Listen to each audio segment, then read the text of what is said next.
What is going on, guys? Welcome back to another video, and today we are previewing the New York Giants hosting the New Orleans Saints for the Week 4 matchup on Sunday Football, 4:25 Eastern Standard Time. Hopefully I will be going live that day.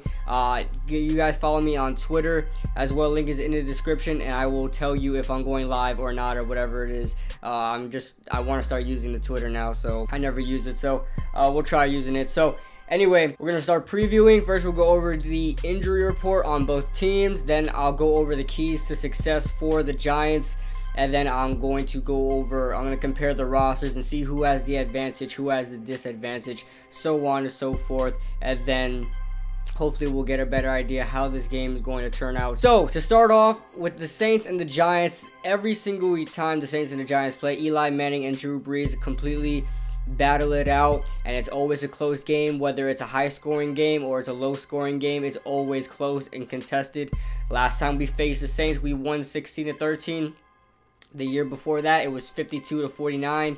The time before that, it was another score, like high score. Like it was, I believe we were at home. I believe it was with David Wilson, and we lost. We won that game. I can't remember what we scored, but it was high scoring. I think we were in the 50s as well, and then they were in the low. They were in the low 50s, and we were in the high 50s, something like that. But either way, every time we play the Saints with Eli there, obviously it's always a high scoring game. It's either a high scoring game or a very contested game. So with that being said, the spread was at 3.5, and I actually chose, it's in the Saints' favor for 3.5. I actually chose the Giants plus 3.5, just in case we do win, we sneak out with a win. But if we do lose, I have a feeling it's going to be a 3-point game. So and I'll go over more of that in the keys to success. But for right now, let's go over the injury report for the New York Giants first. We have Eli Apple dealing with a groin injury, did not practice. Connor Barwin did not practice. Evan Ingram did not practice. Antonio Hamilton did not practice. Damon Harrison did not practice. Cody Latimer did not practice. Jonathan Stewart did not practice. Olivier Vernon, limited practice, but we don't think he's going to play. Out of the people who I think are going to play on Sunday, I think the only person that's got a shot may be Eli Apple, but Jonathan Stewart and Cody Latimer, I think, will be able to play. I think we're probably not having them practice because they don't want to further an injury a little bit. But I think they'll be able to play. As far as every other guy here, Damon Harrison, I don't know if he's gonna practice. He had a pretty bad injury last week that it took a while for us to find out what it was, but he did leave the game in the third quarter last week. And then Evan Ingram, he's dealing with an ankle injury, and Evan Ingram just can't stay healthy, so I don't imagine he's going to be playing. And then Connor Barwin, I don't know if he played last week. I think he did play last week. And Eli Apple did not play last week, and it looks the same right now, but he may play. We'll see what happens. I don't know how severe that groin injury is. And Olivier Vernon, he was practicing very limitedly. But, and I don't know about the Friday injury report, did not come out yet, so I apologize, guys. But I'm just going by Thursday. I don't know if there's going to be any difference, but just keep those guys in mind on Sunday if you guys see them or not. Just look at the injury report right before the game, and we'll go on from there. But I hope these guys play. We really need Eli Apple because Drew Brees is just a monster. I don't like the wide receivers for the Saints aren't that crazy good, but Drew Brees can make anybody look good. Damon Harrison, we need him for Alvin Kamara. Evan Ingram, we do need him because Evan Ingram is just another threat there. Connor Barwin, we need a pass rush, and Cody Latimer, I think he's gonna play, but we need our number one pass rusher in Olivier Vernon back. I can't believe I'm saying that, but we do need him back. Moving on, we have the New Orleans Saints injury report, and it's not as bad as ours actually at all. Most of these guys are pretty much going to play. We've got Manti Te'o, who is out of all these guys, him and Marcus Davenport, which may be a good thing for us that he doesn't play, because he's another rookie pass rusher that is pretty good. So Thursday, Marcus Davenport and Manti Te'o did not practice, so I guess that's a good thing. And Manti Te'o, I don't think he's gonna make much of a difference.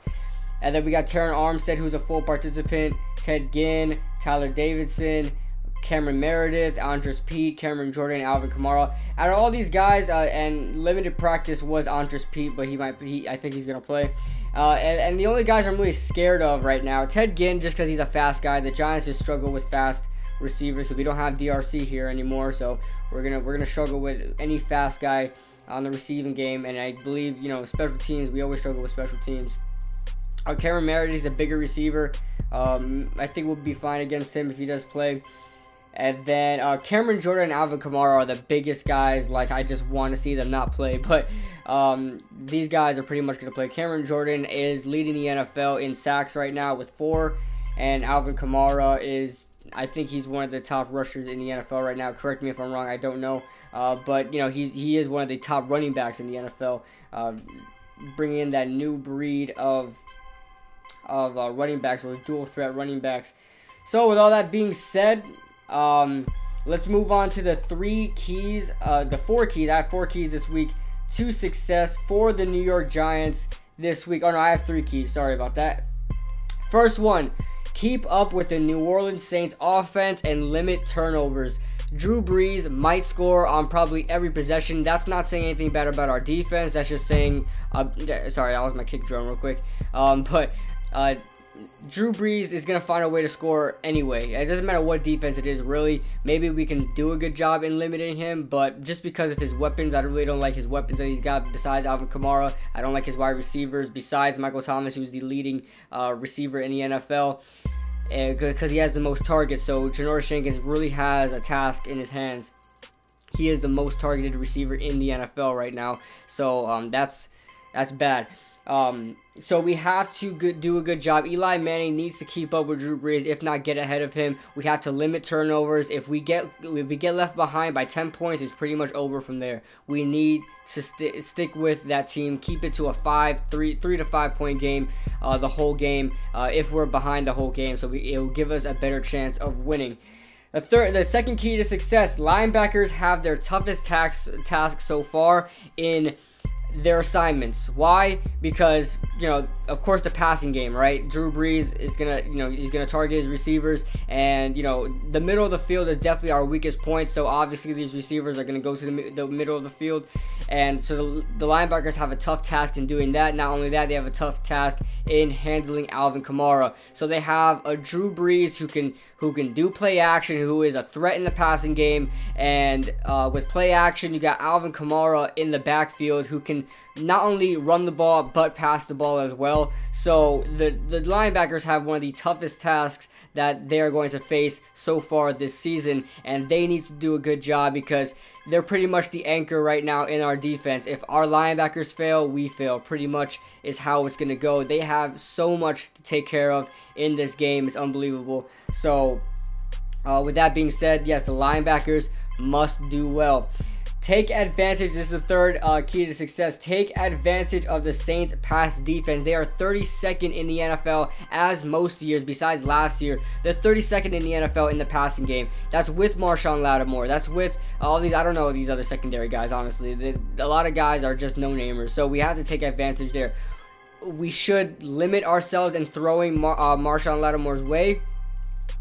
He will be guarding Odell, so I think Odell will have his way with Marshon Lattimore, but we still need to be wary of the #1 corner on that team.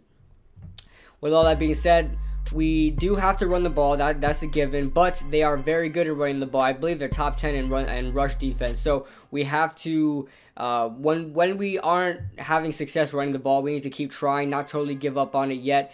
But we do need to really target this secondary because it's not good, and you know everybody's passing on this Saints offense. So I imagine Sterling Shepard, I imagine Odell Beckham, Cody Latimer, these guys are just going to go off. Rhett Ellison, I'm sure he's going to do his thing in the passing game as well. Saquon Barkley, expect him to catch the ball out the backfield, so on and so forth. I believe Eli is probably going to get himself a 300-yard game, his first this season. I don't know, maybe 400 is pushing it. You know, he passed for 400 the last 2 games. Not last 2 games, the two games before, he passed for over 400 yards and like 6 touchdowns. I don't think that's going to be the same case this year, but I imagine Eli's going to throw for over 300 because of this bad pass defense from the New Orleans Saints defense. So, all that being said, that is the 3 keys to success. Let me know your keys in the comment section below. Everybody has their own opinion of how we could win games. Those are my 3 keys. Let me know your keys in the comment section below. By the way, if you guys like this video, like the video, comment. Also, if you're new here, subscribe and hit that ring the notification bell so you never miss a video. And now we are going to compare the rosters. And then after that, we'll get into a little bit more talk on everything else. We're going to compare the rosters here. As far as the quarterbacks go, I think Drew Brees obviously has the advantage here. That is no doubt about that. I'm just going to keep it simple right there. As far as wide receivers go, I'm going to give it to the Giants. Michael Thomas is great, but if you compare Michael Thomas to Odell, Odell is better. Even though Michael Thomas is having a fantastic year right now. I mean, that guy's completely going off. I mean, it does help that he's the most targeted in the NFL. But, I mean, he's just having a great season so far.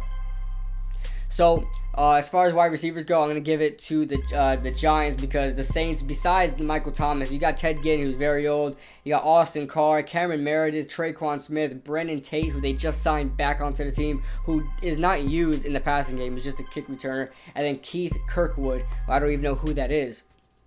So, and then, you know, obviously with the Giants, you got the guys on the Giants. So, and then if we want to compare running backs, I'm probably going to give it to the Saints, because Alvin Kamara, he's such a threat. He's already proven in the NFL. If you ask me legit, if you ask me if I want Saquon or Alvin Kamara, I'm going to say Saquon. That's just, I like Saquon better than Alvin Kamara, but Alvin Kamara is more proven in this league, and I like Mike Gillislee, and Jonathan Williams is Jonathan Williams. He's fine, but if you compare Jonathan Williams to Jonathan Stewart so far, Jonathan Stewart has not done anything so far, and Wayne Gallman, the same thing. Wayne Gallman has been a good complimentary back, but I think he has like on the season, he has like just about 10 carries on the season, so Wayne Gallman really hasn't done much this season. So if you ask me, on the running back core, who has the advantage? It is the Saints. We then move on to the tight ends. Who has the advantage in the tight ends? You know, if Evan Ingram was healthy, I would give it to the Giants, but I got to give it to the New Orleans Saints. They got Benjamin Watson, Josh Hill. I like those 2 guys. And, you know, with Rhett Ellison and Scott Simonson, it really isn't looking good for the Giants as far as the tight ends go, so that's going to be a problem. And then Garrett Dickerson we have on the roster as well, but Evan Ingram might not play. He's probably not going to play, so we have to exclude him from there. We move on to the offensive line. Who has the better offensive line? And I have to give it to the Saints, obviously. I know Nate Solder and Will Hernandez are the anchors of that offense we have, the offensive line we have, but the Saints offensively are just better. Max Unger at center, Larry Warford at right guard, Ryan Ramczyk at right tackle. I mean, they have a better right side and left side than us, so I have to give it to the Saints. So offensively, if we want to put that all together, I'm pretty sure the only advantage we have is the wide receivers, and that's not very good. If we want to compare our D lines, I just clicked on the ad by accident. So we compare our D lines. They run our 4-3 while we run the 3-4. So it is kind of shaky to compare. But you know, as far as the front 7 go, let's just compare the D line first.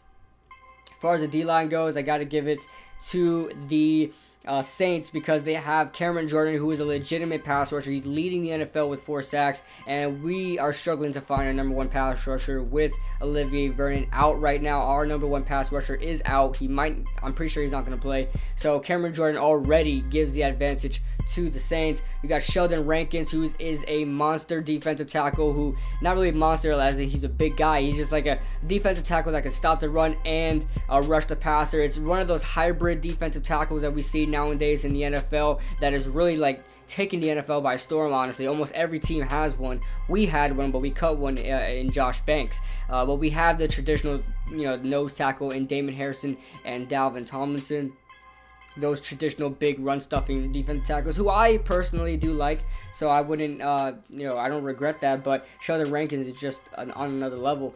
And then we have Marcus Davenport as well. So as far as the D-line for the Saints go, I'll give it to the Saints. And also, Jay Bromley's on the Saints too, if you guys didn't know. And also David Onyemata as well. So good depth there for the Saints. We move on to the linebackers. We got A.J. Klein, Demario Davis, and Manti Te'o. Honestly, I don't know who to give it to, because as far as the Giants and the Saints go, these linebackers are just not good, and both of these teams have had struggles at linebacker for a very long time.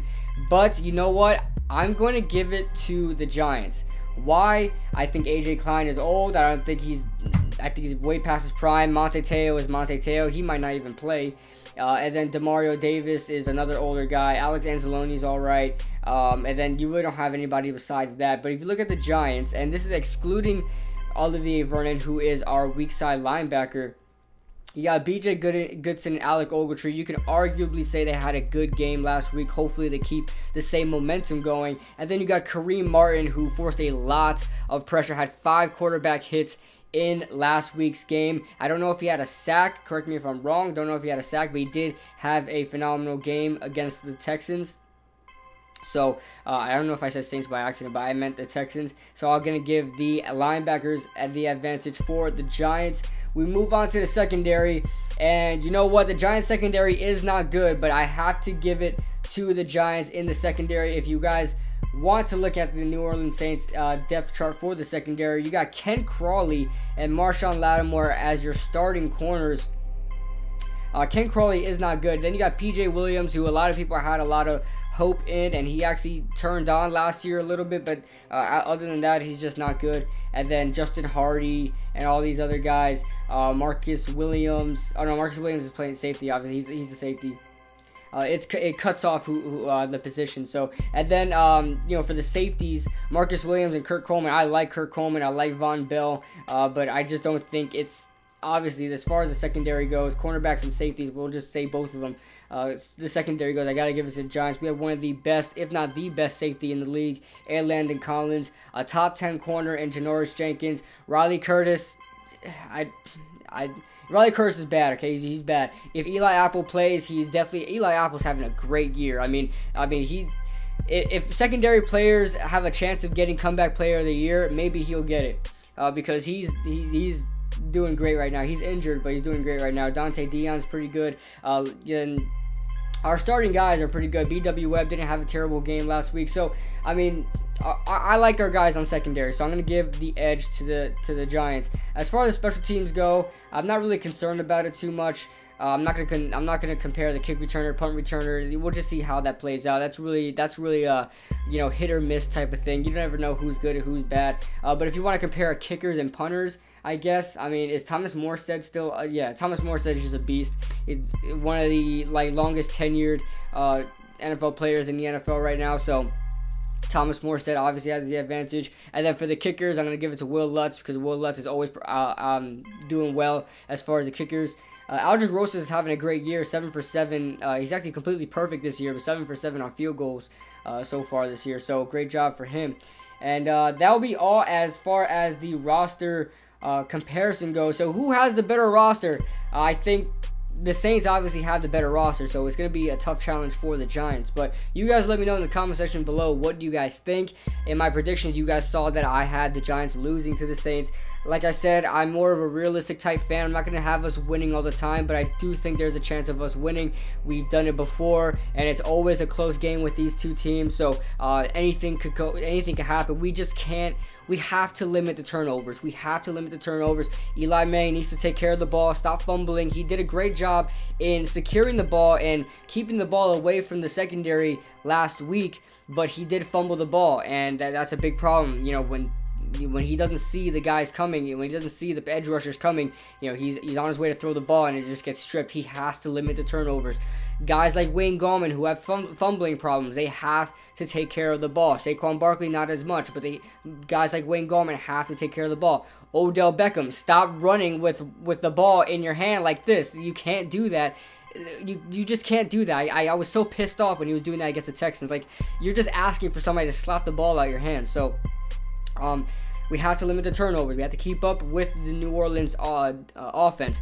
It doesn't matter how good we play on defense. I do think we can keep it in between a 30-point game, below a 30-point game for the Giants. I think the Giants are bending but not breaking. I think they're giving up a lot of yards but not giving up a lot of points, and that's a good thing. The most we allowed this year was 22 last week to the Texans, and they should have had 15 points. So you guys let me know in the comment section below, what do you guys think? The Giants do have a great chance of winning. The linebackers have a tough task, very tough task. Yeah, like I said, if you guys like the video and subscribe if you're new, and I'll see you guys in the next video.